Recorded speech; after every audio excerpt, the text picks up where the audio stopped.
गोविंद गोप वनिता व्रज भृत्य गीत तीर्थ श्रव श्रवण मंगल पाहि भृत्यान्।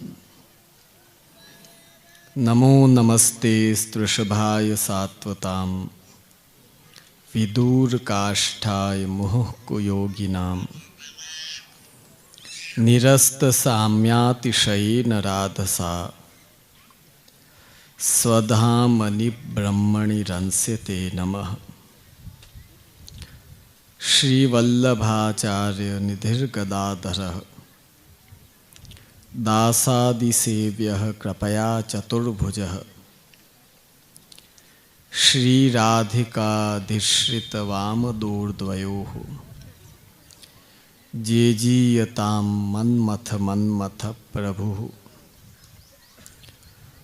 आदौ श्रीपुरुषोत्तमं पुरहरं श्रीनारदाख्यं मुनिं कृष्णं व्यासगुरुं शुकं तदनु विष्णुस्वामिनं द्राविडं तच्छिष्यं किल बिल्वमङ्गलमहं वन्दे महायोगिनं। श्रीमद्वल्लभनाम धाम च भजे स्मत्सम्प्रदायाधिपम्। श्रीमदाचार्य चरणं शरणं सर्वदेहिनाम् अशेष दोषदहनं मस्तके राजताम्।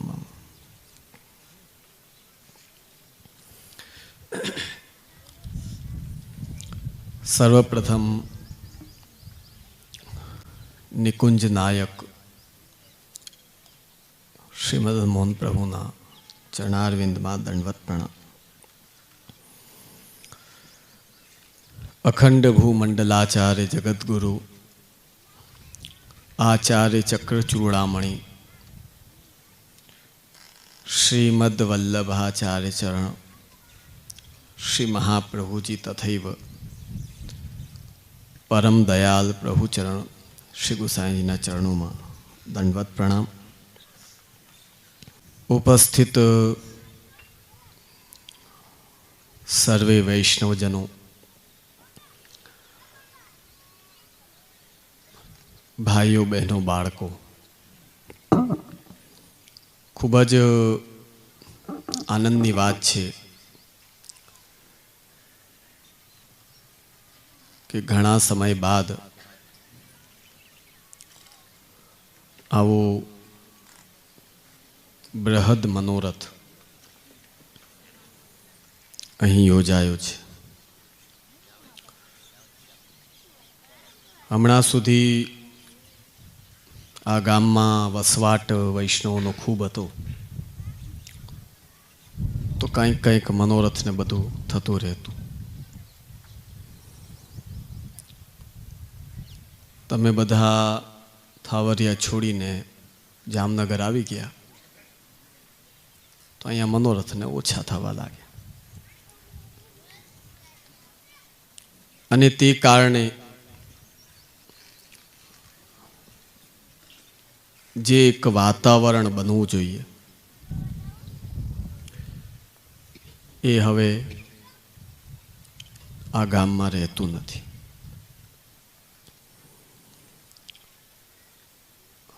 शास्त्रों कहे छे, श्रीमद भागवत बताड़े छे, बधुं अनुकूल होय अने जो आत्म उद्धार माटे जीवात्मा प्रयत्न न करे तो ते जीवात्मा मोटामां मोटो आत्महत्यारो कहेवाय छे। शास्त्रों एने कह्युं छे। ज्यारे कोई वस्तु प्राप्त न होय ने तमे जेम तेम चलावता हो, जेम के आपणो इतिहास बताड़े छे कि महाराणा प्रतापे ज्यारे राज्य छोड़ीने जंगलनो वास करवू पड्युं ए समये घासनी रोटली बनावीने खाता। तो कहीं एने आम इच्छा नहीं थी कि घास रोटली खाइए, पण कहीं हतुं ज नहीं तो शुं करे। એમાં જ આ ભારત ભૂમિમાં પણ ઘણા બધા એવા સંભાગ છે કે જ્યાં કોઈ ધર્મ આદિનું વાતાવરણ જ નથી. અત્યંત ધાર્મિક વ્યક્તિ પણ જો એ જગ્યાએ જઈને રહે તો ધીમે ધીમે એને બધું છૂટવા લાગે. શ્રીમદ ભાગવત કહે છે, નિર્દેહ માદ્યમ સુલભમ. મનુષ્ય દેહ આમ સુલભ છે. કેટલી તાદાદ, જ્યાં જાઓ, હમણાં મુંબઈ દિલ્હીમાં તમે ચક્કર મારવા જાઓ તો માણસ જ માણસ દેખાય. કોઈ વ્યાપાર ઉપર, કોઈ ધંધા ઉપર જઈ રહ્યો છે, કોઈ પોતાના કાર્યો કરવા જઈ રહ્યો છે. તો શાસ્ત્રો જે કહે કે મનુષ્ય દેહ દુર્લભ છે, અહીં તો ઢગલા મૂઢે મનુષ્યો છે, ક્યાં દુર્લભ છે? કીડી મકોડાની જેમ ઘૂમતા હોય મોટા મોટા શહેરો. નિર્દેહમ આદ્યમ સુલભમ. મનુષ્ય દેહ આમ સુલભ છે, પણ એ દેહ પ્રાપ્ત કર્યા પછી શું દુર્લભ છે, શું અપ્રાપ્ય છે, શું મુશ્કેલ છે?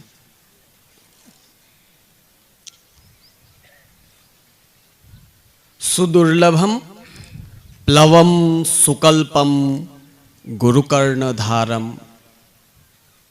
પ્લવ એટલે હોડી. હોડી કહે ને તમારે, નાવડી નાનકડી હોય ને એને તમારે ગુજરાતીમાં. મને કેટલા સમય પછી આ શબ્દ ખબર પડી કે એને હોડી કહેવાય. હોડી કહે તમારે, હોડી કહે, હોડી કે જે કહે. ગુજરાતીના અમુક શબ્દો એવા છે કે એ બોલવા થોડા મુશ્કેલ, પણ એકવાર જામી જાય ને તો પાછા જાય નહીં. એનો પ્રત્યક્ષ દાખલો આપણા પ્રધાનમંત્રી નરેન્દ્રભાઈ મોદી છે. છેક ત્યાં પહોંચી ગયા તો ગુજરાતીના અમુક શબ્દો તો આવી જ જાય બિચારાને, રેવાય જ નહીં, એવા જામી ગયા. તો હોડી, હોડી એટલે સાવ નાની નાવડી હોય ને. પ્લવમ સુકલ્પમ ગુરુકર્ણ ધારમ. સંસાર રૂપી સમુદ્રમાં જેને બહુ અલ્પ તરતા આવડે છે એવું વ્યક્તિ જ્યારે ફસાઈ જાય ત્યારે એને આશા કોઈ મોટા જહાજની, મોટી નાવની એની નથી હોતી. એક નાની હોડી પણ જો એવી મળી જાય તો હું બચી જઈશ, હું તરી જઈશ. સંસાર સિંધુ પણ એવો જ છે કે આમાં જે એકવાર ગળા ડૂબ ઉતર્યો એ દિવસે દિવસે ફસાતો જ જાય. પણ આવા સમયે શાસ્ત્રો કહે છે સુકલ્પમ પ્લવમ. પ્લવ એટલે હોડી અને સુકલ્પ એટલે મજબૂત હોડી, તૂટેલી કે ભાંગેલી નહીં. પ્લવમ સુકલ્પમ ગુરુકર્ણ ધારમ. પ્રિય વૈષ્ણવજનો, માનવ દેહ આ સંસારમાં સુલભ છે, પણ એ પ્રાપ્ત કર્યા પછી ઉદ્ધાર કરી શકે એવા કર્ણધાર ગુરુ કે જે હોડીનું કામ કરે, સમર્થ ગુરુ, એ આ માનવ દેહ મળ્યા પછી પાછા મળવા એ આ સંસારમાં ખૂબ દુર્લભ છે. ભગવાન કહે છે ઉદ્ધવજીને, મયાનુકૂલેન નભસ્વતે રીતમ. અને હે ઉદ્ધવ, માનવ દેહ મળી જાય, કર્ણધાર ગુરુ પણ મળી જાય, પણ મયા અનુકૂલેન નભસ્વતે રીતમ, મારા અનુકૂળ વાતાવરણ પાછું મળવું એ પણ કઠિન છે. જોજો, હું ઘણી કાલે પણ અમે ફાચરી હતા તો એ જ વાત કરી કે આ અહીંના છોકરાઓને બધાને પૂછો તો કીર્તન, રાસ, ભગવદ નામ, મનોરથ, પ્રસાદ. નાનામાં નાના બાળકને પૂછો તો એ પણ કહેશે કે હા અમે તો જાશું મનોરથમાં, આનંદ લેશું. કેમ કે એને આ બધું હૃદયમાં જામી ગયેલું છે ને એનું કારણ છે કે અહીંયા વાતાવરણ એ છે. અવૈષ્ણવ અગર જો દીકરાની વહુ આવે તો એ પણ આ વાતાવરણ જોઈને સમજી જાય કે ભાઈ આ એક આપણો ધર્મ વાતાવરણ છે ને આમાં આટલું પ્રકાર થાય. તો માનવ દેહ સુલભ, કર્ણધાર ગુરુ દુર્લભ, અને એ પણ મળી જાય તો વાતાવરણ એનાથી પણ દુર્લભ, એનાથી પણ કઠિન. મયાનુકૂલેન નભસ્વતે રીતમ પુમાન ભવાબ્ધિમ. અને જો આ ત્રણેય વસ્તુ પ્રાપ્ત થઈ જાય અને જો મનુષ્ય આ સંસાર સાગરને ન તરી શકે તો શ્રીમદ ભાગવત અને ભગવાન શ્રી કૃષ્ણ આજ્ઞા કરે છે સ આત્મહા. એનાથી મોટો આત્મહત્યારો બીજો કોઈ નથી કે જેને બધું પ્રાપ્ત થઈ જાય છતાં પણ ભગવદ નામ કે ભગવત સેવા કે આત્મ ઉદ્ધાર માટે પ્રયત્ન ન કરે તો એ મોટામાં મોટો આત્મહત્યારો છે. કહેવાનો તાત્પર્ય વૈષ્ણવજનો કે ગામડે તો તમારે ચલો વાતાવરણ હોય જ ને સ્વતઃ જ્યારે વૈષ્ણવનું ગામ હોય તો બની જાય, પણ શહેરમાં જઈને તમે બધા રહેવાસ અલગ અલગ હોવાના કારણે ને એટલા છૂટા છૂટા પડી ગયા છો કે મનોરથ હોય ત્યારે ભેગા થાવ, બાકી એકબીજાના મોઢાએ ન જોવાતા હોય. બોલો, રોજમાં આ હાલત હોય તમારે. આ વાતાવરણને પાછો કાયમ કરવાનો ઈલાજ ઈ છે. જોજો તમે અહીંથી ક્યારેક વૈષ્ણવ દીકરો હોય એ જ્યારે રાજ્યની બારે નોકરી કરવા જાય, જોબ માટે જાય, તો એ તરત ત્યાં જઈને જો વૈષ્ણવ યુવાન હશે તો એ તરત પેલું જશે કે ભાઈ અહીંયા આ ગામમાં વૈષ્ણવ કેટલા. કારણ કે સૌથી મોટા જ્ઞાતિલા આપણા, જેના હૃદયમાં એકવાર ભગવાન શ્રી કૃષ્ણ તરફ પ્રેમ, મહાપ્રભુજી તરફ ગુરુ તરીકે પ્રેમ, અને વૈષ્ણવ જેને પોતાના લાગવા લાગે એ દુનિયાના કોઈ પણ છેડામાં જશે પહેલી નજર એ પડશે એની કે અહીંયા મારી વૈષ્ણવતાને અનુકૂળ વાતાવરણ ક્યાં છે.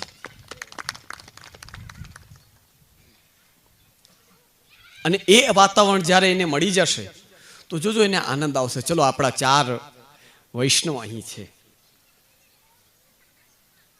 તો કહેવાનો તાત્પર્ય વૈષ્ણવજનો, ભગવત કૃપાથી આ બધા ગામડા પૂજ્ય શ્રી દાદાજીના ગામડા અને વર્ષો સુધી દાદાજી કૃપા કરીને પધાર્યા. આજે આ મંડપ નીચે આપણે બધા આટલા ઉત્સાહ ઉમંગથી બધા બેઠા છીએ. અમુક જણા કીર્તનના લાલસાવાળા છે, અમુક વચનામૃતના લાલસાવાળા છે, અમુક રાસના લાલસાવાળા છે, અમુક પ્રસાદની લાલસાવાળા છે. બધા પ્રકારના બેઠા છે.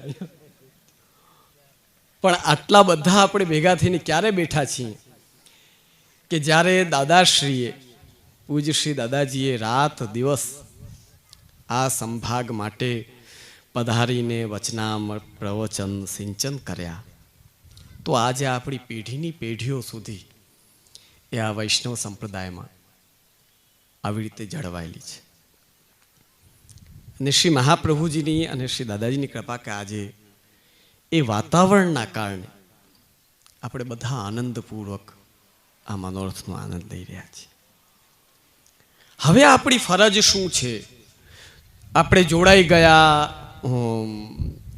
મનોરથ આદિમાં એકત્રિત પણ થઈએ છીએ, પણ આમાંથી કેટલા વૈષ્ણવ ઠાકોરજી પધરાવે છે, કેટલા સેવા કરે છે, કેટલાઓના તો પિતા મરજાદી કે વૈષ્ણવ હોય તો પાછા છોકરાઓને મનાવવા પડે. બોલો કે હવે તમે કંઈક કરો, તો આ કંઈ મનાવવા માટે થોડી છે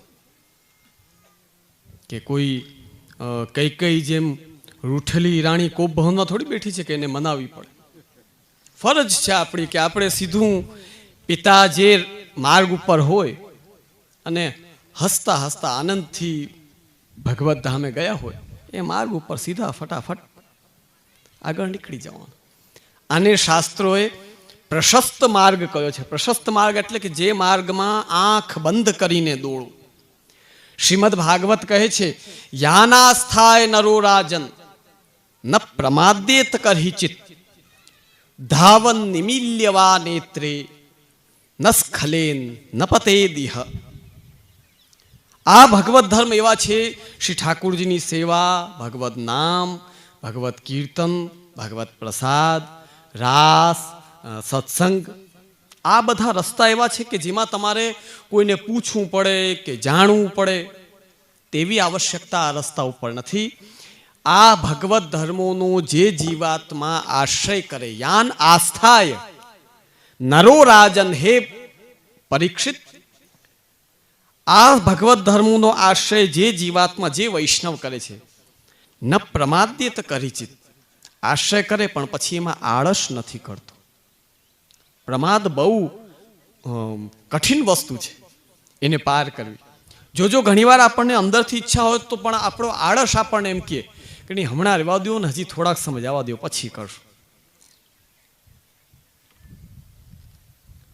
પ્રમાદ એવી વસ્તુ છે એ કે કાલ કરે સો આજ કર નહીં, આજ કરે સો કાલ કરો, કાલ કરે સો પરસું. ત્યાં તો સફેદ વાળ થઈ જાય ને વૃદ્ધાવસ્થા દરવાજો ખટખટાવા લાગે. પ્રમાદ એવી ખરાબ વસ્તુ છે. ન પ્રમાદ્યેત કરહિચિત, ક્યારે પણ પ્રમાદ નથી કરતો. ધાવન નિમીલ્યવા નેત્રે, આંખ બંધ કરીને દોડે. આ રસ્તા ઉપર ભગવત સેવા, ભગવત નામ, ભગવત સંકીર્તન, ન સ્ખલેન ન પતેદિહ, એ ક્યારે પીસલતો પણ નથી અને પડતો પણ નથી. ભગવત ધર્મનો આવો મહાત્મ્ય છે. તો હું દરેક વૈષ્ણવજનોને કહીશ, કોશિશ કરો, આપણા વડીલો અગર સેવા કરતા હોય તો ભલે એક ટાઈમની સેવા પણ પધરાવો. સેવા વિના વૈષ્ણવે ન રહેવાય. આપણો પાયો તો સેવા છે. જેમ બાબા રામદેવજીનો પાયો શું કે પ્રાણાયામ. હવે તમે જઈને કહો કે બાબા એવું બતાડો કે પ્રાણાયામ ન કરવું પડે, તો કહેશે કે પ્રાણાયામ વિના કાંઈ નહીં થાય. પ્રાણાયામ તો કરવું જ પડશે, આસન તો કરવા જ પડશે. એ જ પ્રમાણે આપણા માર્ગમાં કોઈ પૂછે તો સેવા તો કરવી પડશે. કાલે ચાહે નામ સેવા કરો, ચાહે સ્વરૂપ સેવા કરો, ઠાકુરજીને ભજવા તો પડશે. ભગવાન આજ્ઞા કરે છે, મહાત્માનસ્તુ મામ પાર્થ દેવીમ પ્રકૃતિમાશ્રિતાઃ ભજન્ત્યનન્ય મનસો જ્ઞાત્વા ભૂતાદિમવ્યમ. આપણી સેવા કેવી છે ખબર છે? આ પ્રાણી માત્રમાં જે અંતર્યામી રૂપે ઠાકુરજી બિરાજે છે એને હું ગુરુદેવની આજ્ઞાથી ઘરે પધરાવીને ભજું છું. આ કંઈ સાદા દેવતા નથી કે જે નૈવેદ્યથી માની જાય ને પૂજાના ફૂલથી માની જાય, એ નથી.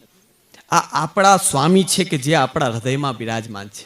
એને જ આપણે રીઝાવીએ છીએ. આપ બિરાજો સામે, અમારી સેવા લ્યો અને રાજી થાઓ. બસ આ ધ્યેય ભક્તિ માર્ગનો છે, આ પુષ્ટિ માર્ગનો છે. કોઈ પુણ્યાત્મક ધ્યેય નહીં. આ રાજી છે તો સમસ્ત જગત રાજી છે. આ પ્રભુ રાજી છે તો બધા દેવતાઓ રાજી છે. આ જો પ્રેમથી આરોગ્ય છે તો બધાના પેટ ભરાય છે, બધા તૃપ્ત થાય છે. એમાં કોઈ શંકાને સ્થાન નથી. તો કહેવાનો તાત્પર્ય વૈષ્ણવજનો, નામ સેવા અથવા સ્વરૂપ સેવા એ પુષ્ટિ માર્ગીય વૈષ્ણવે અવશ્ય કરવી જોઈએ. અને ત્રીજા કે જે કાંઈ ન કરી શકે તો કમથી કમ બીજાની સેવા તો ન છોડો. તમારે તો જે ખાલી નવરા બેઠા હોય, કાંઈ કરતા ન હોય, એ કોઈને ત્યાં મૈણું થાય તો જો તો આખા જગતમાં વધાઈ માટે ઓલા ફોટા મોકલે ને આ કરે. ઓલા બિચારા સેવા કરતા હોય ને એની સેવા છૂટે. અને બાલક થાય તો એ વધાઈ મોકલી દે. તો જે સાવ સેવા નથી કરતા એ કમસે કમ આટલું પુણ્ય તો કરો. તમે નથી કરતા, તમારે સેવાનું ફળ જોતું હોય ને તો જે સેવા કરતા હોય એને શાંતિથી કરવા દો. બાકી હા, જ્ઞાતિ વ્યવહાર છે એમાં અમે બધા મર્યાદિત વૈષ્ણવને આજ્ઞા કરીએ છીએ. તમે પૂરેપૂરું સૂતક ભલે ન લ્યો, પણ જાતિ વ્યવહાર પણ આ સંસારમાં આપણે રહીએ છીએ. પાણીમાં પડીએ તો હાથ તો ચલાવવા જ પડે, એમાં ચાલીને નકર ડૂબી જઈએ. એમાં જે સંસારમાં રહીએ, મર્યાદા રાખેલી હોય મર્યાદ રૂપે, પણ સંસારમાં રહ્યો તો ક્યાંક થોડું તો જોડાવવું જ પડે. તો અમે મર્યાદિત વૈષ્ણવને આજ્ઞા કરીએ કે ભાઈ છેલ્લો દિવસ જ્યારે બાકી હોય ત્યારે એક દિવસનું સૂતક પાડીને એ વ્યવહાર આપણે કમ્પ્લીટ કરી લેવું. બાકી જે નથી કરતા સેવા એમને અમારી આજ્ઞા છે કે આ એક પ્રકારનો પાપ છે કે પોતે સેવા કરો નહીં અને બીજાને આ સમાચાર આપીને સેવા છોડાવો. આ નહીં કરો. જે નામ સેવા કરે છે એને નામ સેવા કરવા દો, સ્વરૂપ સેવા કરે છે અને એને સ્વરૂપ સેવા કરવા દો. જે સાવ નવરા નાથા છે એ આટલી સેવા કરો કે બીજાને બાધકમાં ન પાડો. એ તમારી મોટી સેવા છે. તો કહેવાનો તાત્પર્ય આ સુંદર ભગવત ધર્મ આપણને પ્રાપ્ત થયો છે, એને પાળવાનો પ્રયત્ન કરો.